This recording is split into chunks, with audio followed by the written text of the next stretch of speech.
Olá, tudo bem com você? Seja bem-vindo ao canal Pregador Adventista e no dia de hoje vamos estar falando um pouquinho sobre o tema Os Últimos Enganos de Satanás. E eu começo com a pergunta: você por acaso já foi enganado por alguém? Por alguma empresa, por algum patrão, qualquer pessoa? Como que você se sentiu? Com certeza não é um sentimento agradável ser enganado por alguém. Seguramente a gente se sente muito mal e revoltado e até vem ao senso de querer fazer justiça própria. Bem, no tema de hoje, nós vamos descobrir que existem alguns enganos que Satanás apresentaria nos últimos dias. E os cristãos, muitos deles também seriam enganados. Então, se prepare, venha comigo, pegue sua Bíblia, vamos juntos discutir um pouquinho sobre esse tema tão importante para a nossa vida espiritual, para o nosso preparo para o tempo do fim. O nosso guia de estudos, nós vamos estar então mencionando aqui pelo menos 2 enganos, muito assim claros, que seria visível no tempo do fim. E se você quer se preparar para não ser enganado, então fique conosco até o final desse vídeo e vamos juntos então discutir sobre esse assunto. Mas antes eu quero pedir para que você se inscreva no canal, compartilhe esse vídeo com mais pessoas para que nós possamos ter mais amigos nossos advertidos sobre esse tema. Muito bem, o primeiro engano um grande engano que se levantaria no tempo do fim, na verdade ele há muito tempo atrás já começou a ser apresentado para as pessoas. E quem que começou a apresentar este plano, né? Qual é o engano e quem começou a apresentá-lo? É o engano da imortalidade da alma. Esse é um engano que se levantaria no tempo do fim, mas que as suas bases foram lançadas lá atrás. Especialmente, esse engano começa ali na cultura grega, né? Ele chegou para o mundo judeu a partir do contato com o pensamento grego, o pensamento da filosofia de Platão, né? Que dizia que a alma ela é imortal. É bem verdade que foi a junção de um conhecimento adquirido ali pelos egípcios e os babilônicos. Começaram com essas ideias e os gregos, então, eles formularam ali as bases para que esse tipo de conhecimento acerca da imortalidade da alma, ele fosse, então, transmitido nas academias e que chegasse, eventualmente, também para o mundo cristão. Esse conhecimento, esse engano, eu diria, que Babilônia utilizaria no tempo do fim, a imortalidade da alma, também tem sua base no próprio discurso de Satanás ali no Jardim do Éden para enganar o primeiro casal. Quando ali o primeiro casal, ao dialogar com a serpente, disse que se comesse do fruto, se tocasse no fruto, morreria, né? E ali o inimigo, a primeira grande mentira que é ensinada para Eva é que é certo que não morrereis. Então você percebe que a base em si desse ensinamento não começou ali com os gregos necessariamente, nem com os babilônicos, mas teve sua origem ali no próprio argumento luciferiano no Jardim do Éden. É certo que não morrereis. Então, neste caso, a gente tem a origem dessa grande mentira já no próprio Satanás. E que isso foi transmitido ao longo das eras e que vai chegar no tempo do fim com muita força, esse engano.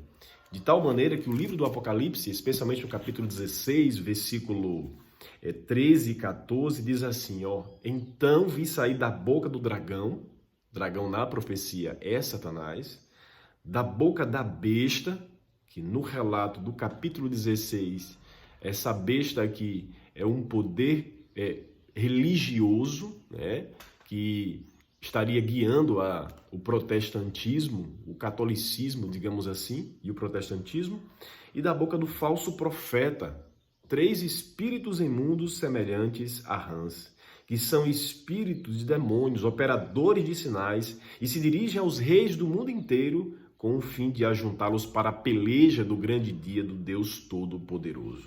De fato, é um texto bastante interessante que pontua um momento específico aqui no sexto flagelo, né, onde que esse poder unificado de Babilônia estaria se levantando para enganar, para seduzir os reis da terra e também os seus habitantes. Então, nessa passagem, nós temos uma declaração muito interessante que nos faz entender que há um poder unificado, uma tríade, digamos assim, satânica, que se levantaria para enganar os reis da terra e também os habitantes. Enganar com o quê? Com algumas mentiras. E a gente considera claramente que o mundo, eu diria que protestante e o mundo catolicista, o mundo católico, eles já têm essa doutrina da imortalidade da alma, né? Esse ensinamento também já existe no mundo católico e no mundo protestante. Não todas as religiões protestantes, é verdade, mas a grande massa do protestantismo, eles têm esse ensinamento de que a alma ela é imortal. É considerada uma doutrina básica, digamos assim, do cristianismo. Então, muitos acreditam que na morte os salvos voam para os céus e os perdidos vão para o inferno. Contudo, esse ensinamento ele não é bíblico. Não existe nenhum texto bíblico que diga que existe uma alma que sai do corpo e que ela fica perambulando por aí, atormentando a um e a outro, ou que essa alma vai para o inferno. Esse é um engano de Satanás, que começa lá no Éden, como eu disse, que se passa por várias grandes potências mundiais e chegando ao catolicismo e finalmente também ao mundo protestante. Essa ideia de uma alma que ela é imortal. Do ponto de vista bíblico, se você ler, por exemplo, Eclesiastes, capítulo 9, versículo 5, ali diz que os vivos não sabem, os vivos sabem que é onde morrer, mas os mortos não sabem coisa nenhuma. E a sua memória foi entregue ao esquecimento, né? Os sentimentos que essa pessoa tinha, tudo isso é sepultado juntamente com ela e acaba assim que o corpo entra em decomposição. Então, do ponto de vista bíblico desse texto, e eu posso mencionar, por exemplo, Jó, no capítulo 19, versículo 25 a 27, que ele diz que ele, na sua própria carne, veria a Deus, também traz a ideia de que no contexto aqui do relato dele, ele também acredita numa morte que ela é corpórea, real, e que se haveria uma ressurreição, essa ressurreição ela traria ele com vida e não trazendo uma alma do além para habitar em um corpo, mas não era assim que ele acreditava de forma bíblica, de forma cristocêntrica, de acordo com o que está escrito em Eclesiastes também. E 1 Tessalonicenses capítulo 4, versículo 16 e 17, ali mostra a ressurreição que acontecerá na segunda vinda de Jesus. Então fica muito evidente do ponto de vista bíblico de que a doutrina da imortalidade da alma, ela é um engano que existiu durante muito tempo e que se intensificaria no tempo do fim. Jesus Cristo, mesmo quando esteve aqui na Terra, advertiu, né, que haveriam sim alguns enganos, e Jesus tratou desse assunto falando sobre a morte de Lázaro, né, quando ele disse: nosso amigo Lázaro dorme, mas vou despertá-lo do sono. Então Jesus compara a morte com o sono. A pessoa morre, a alma ela vai para a sepultura e ela vai aguardar o retorno de Jesus Cristo para que ele possa ressuscitar. Não tem nenhuma alma que fica aí perambulando. Então nós não temos na Bíblia nenhum verso sequer que apoie essa ideia da imortalidade da alma, ok? Segundo grande engano, que também aparece aqui no nosso guia de estudos, e eu quero compartilhar com vocês, é o engano acerca da adoração ao sol. Adoração ao sol. É um engano antigo que também se levantaria no tempo do fim.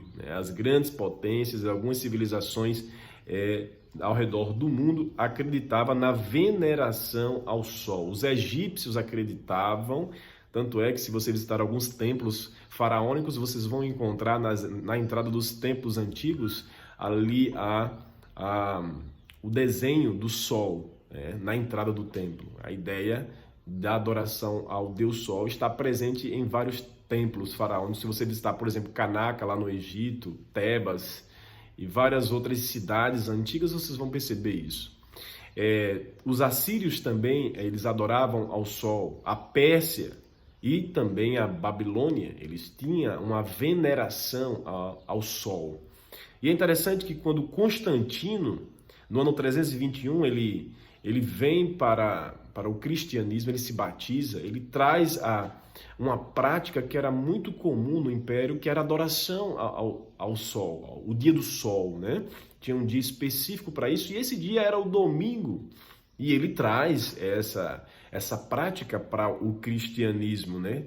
E ele impõe algumas leis ali, de ordem em que os seus súditos adoravam, mas essa lei ela não tinha uma força muito grande, era apenas algo assim inicial, né? Mas o povão fortaleceu muito essa observância do domingo na mente da população. O povão passou a aceitar essa adoração no domingo, né? Já tinha a prática ali da adoração ao Deus Sol no domingo, e então essa prática pagã se tornou uma prática agora pro catolicismo, né? A partir do ano 321 é promulgada essa lei e as pessoas passam a guardar o domingo em vez do sábado, a ter o dia principal de adoração, o domingo, né? Então há essa mudança ali no ano 321.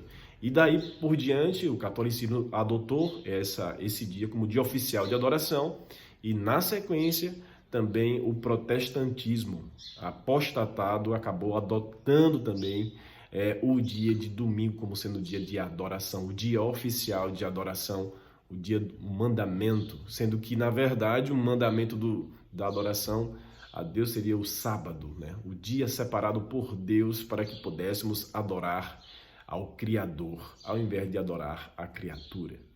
Assim sendo, a gente entende que dois grandes enganos se estabelecem como sendo a base para que Babilônia possa seduzir as nações da terra. Com esse vinho apostatado de Babilônia, com esses dois enganos, a imortalidade da alma e também a questão da mudança do sábado para o domingo, como sendo o dia oficial.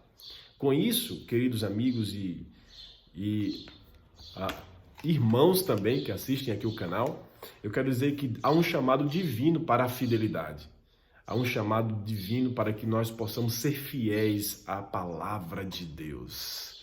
E esse chamado está no capítulo 18 de Apocalipse. Capítulo 18, 1 a 4, há um chamado, uma advertência aqui. Sai dela, povo meu, sai de Babilônia, povo meu, para que você não seja cúmplice dos flagelos e dos pecados que acontece em Babilônia, para que você não seja vítima dos flagelos que serão derramados sobre Babilônia. Então, o chamado divino é para sairmos dessa confusão de doutrina que lança por terra vários fundamentos da palavra de Deus. Se você está me ouvindo nesse momento e você acredita na imortalidade da alma, Jesus está chamando você para sair dessa Babilônia, dessa confusão. Se você que está me assistindo aqui pratica a observância do domingo como sendo um mandamento do Senhor, é hora de você acreditar e aceitar o ensinamento do sábado como sendo o dia santo do nosso Pai. Jesus está chamando para que você saia de Babilônia, saia desta confusão. Por quê? Porque haverá um grande julgamento e haverão flagelos que serão derramados sobre a terra, como as pragas que caíram no Egito também cairão sobre a terra. Por isso, Jesus está chamando você para sair. É hora de você se alinhar nas fileiras dos fiéis da terra, porque são os fiéis que verão a Deus. Que Deus te abençoe nesse dia, que você tenha entendido, compreendido o recado dos céus, para que você seja fiel, observando os mandamentos de Deus, inclusive o sábado, e também acreditando não na imortalidade da alma, que depois que a pessoa morre, a alma fica por aí perambulando, mas acreditando que a pessoa, quando morre, ela vai para a sepultura e ela vai aguardar a chegada do príncipe Emanuel. Vai aguardar o momento em que Jesus dará o comando para que as pessoas que morreram, que descansaram no Senhor, possam vir para a vida e para nunca mais morrer, mas para viver eternamente. Que Deus te abençoe. Que esses ensinamentos possam te ajudar na sua caminhada espiritual. Um forte abraço, fique com Deus.